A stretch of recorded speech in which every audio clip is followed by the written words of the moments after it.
આખું ગોમ કેના ફેવરમાં છે ભાઈ?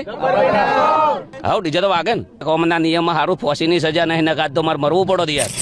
ગોમ કેના ફેવરમાં છે ભાઈ? ઉતવાળો બોલજો, ગોમ કેના ફેવરમાં છે?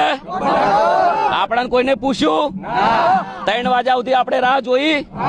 અમારો પ્રોગ્રામ હતો તો છતાં કેન્સલ કરીને અમે વાટ જોઈ, પણ અમને કોઈ બોલાયા નથી. અમારા ગામમાં કોઈ મિટિંગ પહેલા થઈ નથી અને બંધારણનું અમને કોઈ કીધું નથી. ઓલરેડી અમે મિટિંગ કરવા ગયા હતા કે અમારે ભાઈ અમારા જે આયોજક હતા પણ એમનું કોઈ માન્યું નતું અને આ પોતે ડિસિઝન લઈ લીધું છે એમને. બરાબર, એક વખત કાયદો હોય તો કોર્ટ બી પૂછે છે કે ભાઈ આરોપીને તારો ગુનો તને કબૂલ છે? આ પૂછવામાં આવે છે. કદાચ કોમના નિયમમાં સારું ફોસીની સજા નહીં નકાત તો મારે મરવું પડો યાર.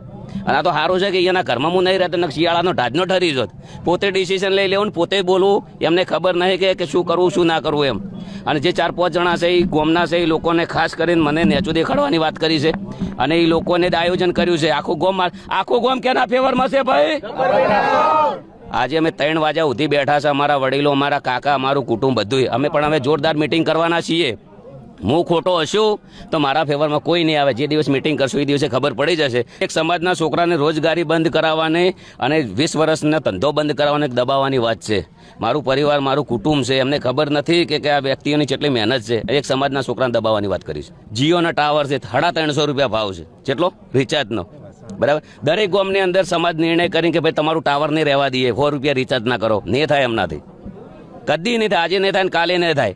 સમાજને તમારે અમારું ડિસિઝન લીધું છે, ભલે કશું હતો નહીં. સમાજ બહાર છીએ ઓલરેડી અને દયા છે કુદરત રોમાપેર ને. હા ડીજે તો વાગે ને. વાગશે. અનફોલો તો હવે છે વસ્તુ છે, લોકચાહનાની વાતો છે. અનફોલો તો બરાબર, લોકો જે અમારી વેદના સમજે છે એમને ખબર છે.